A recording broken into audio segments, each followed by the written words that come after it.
Okay, the next thing I'll do is I'll talk about the power tools that we have in here.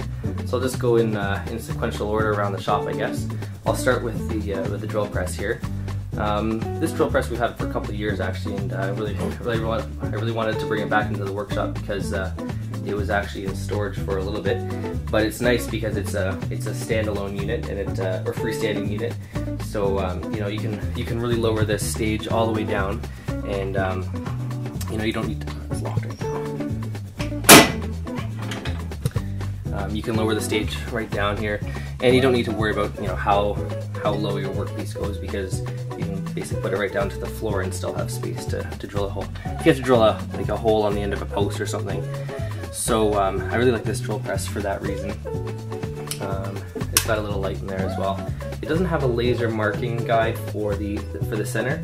We had a newer one that had that, but it was a much smaller. It was just like a benchtop drill press. So we actually gave that one away, and we went back with this one. I like this one a lot better.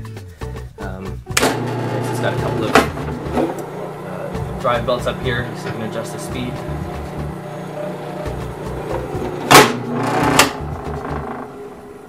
Another thing that I have for the dust collection on this unit is a Veritas dust chute. I got this from Lee Valley, and it's a metallic base there, so it basically just clamps onto the cast iron base or stage here, and you can position it wherever you need to, and just have it wrapped around to the back there and open up to the dust port here.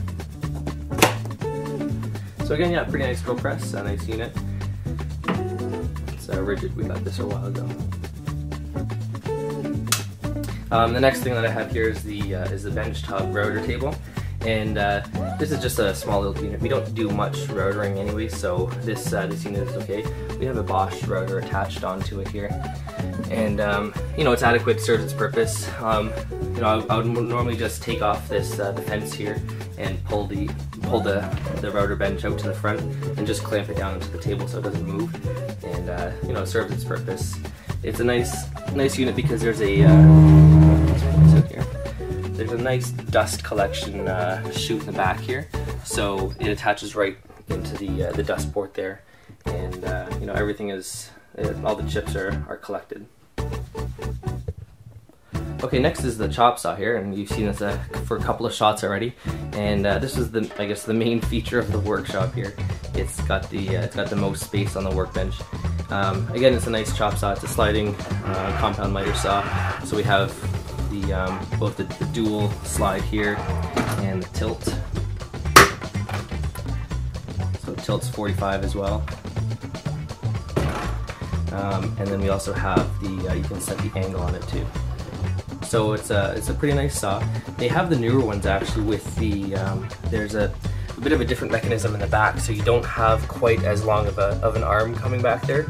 If we had the newer model, I wouldn't need to make this workbench quite as deep forward, and it won't stick out quite as far here. But no, this one's okay for this workshop. It's a big enough workshop that you know, there's not a space shortage here, so it's still a nice saw for this purpose here. What I've done here is I've actually added a little bit of an extra, I guess, rubberized chute here, and it helps to focus the dust coming off the saw blade.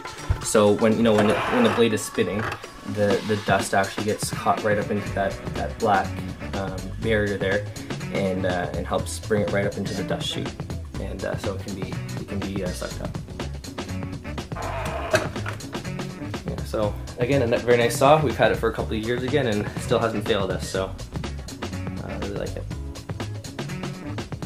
And the next unit that we have here is the bandsaw. This again was left by the homeowner. It's still a pretty nice saw. I'm not sure why he left it. Maybe he didn't have space in his house for it, or maybe his wife told him just to get rid of it.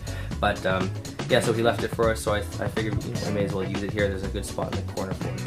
So this is a Delta bandsaw. Again, I'm not too sure. You know, I'm not really haven't really kept up to date on bandsaw specs or anything.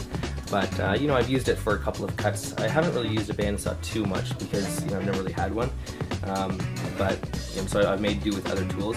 But it's still quite a nice saw, you know. There's a light here as well.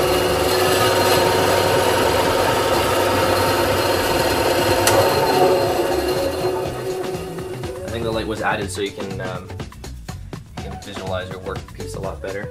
But it's got a nice fence system on here for making straight cuts. It's better more for rough cuts, I find, but still serves its purpose well. And we have that mounted on a bench that we got from Sears. And then in this corner here we have the last two tools. We've got the lathe on this side. Again, you've seen this before. It's mounted on that smaller workbench.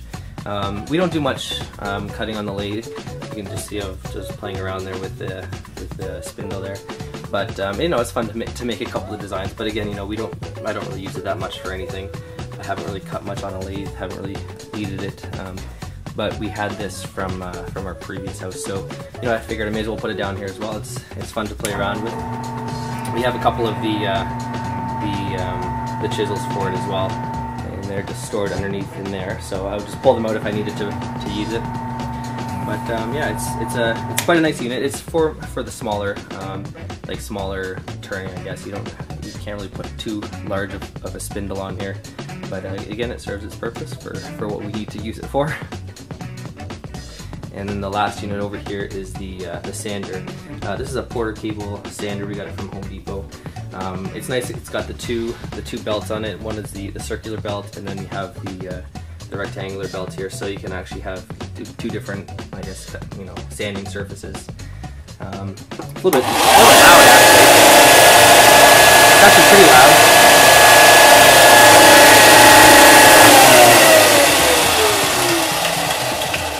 But I really like the dust collection on this. It's actually pretty efficient.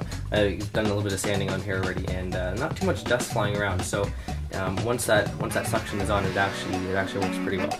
And then again, we have that mounted on that Sears stand that I mentioned from before. So again, yeah, a nice unit. Just a little bit loud for the size of it. And then what I mentioned from before, the table saw, which would be in here, but it's actually not in here right now. So I guess I don't have anything to show you there, but it would be mounted here, you know, if we had the table saw and you know, use this workbench as like an outfeed table. That was the initial plan, but never came to fruition.